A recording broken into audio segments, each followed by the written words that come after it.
Amici di Sportissimi, ciao da Salvo Geraci, benvenuti alla Nino Vaccara e Mazara 46 Geraci. Siamo nella terza giornata del girone A di eccellenza siciliana. Il minuto di silenzio in ricordo di Giorgio Napolitano, ex presidente della Repubblica, scomparso questa settimana.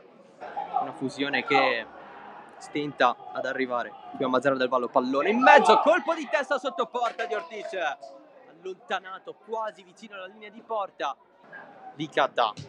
Oltre la linea di centrocampo, Lima senza fallo, Cardin, serie di rimpalli, spazio per il Geraci, Sapienza, praticamente la zona della fascia sinistra, libera il tiro da fuori di Oscar Sapienza.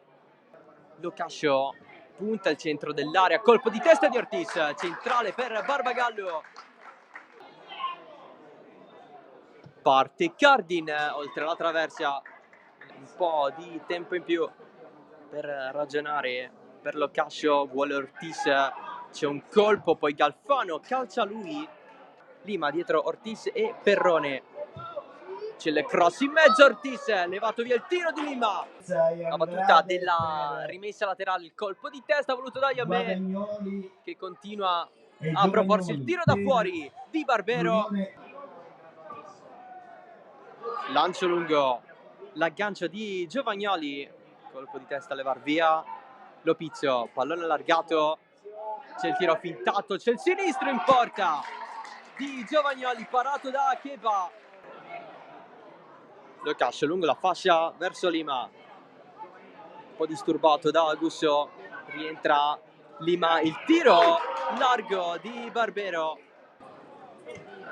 battuta subito la punizione, Bonamaison sale in fascia, sterza, va il cross basso, secondo palo, pallone che stava arrivando nella zona di pressa, un altro colpo di testa, stavolta di Cardin.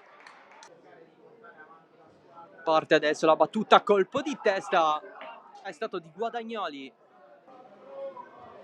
Battuta più profonda, Barbagallo, poi l'autogol da parte di Gusso e c'è il vantaggio del Mazara 46.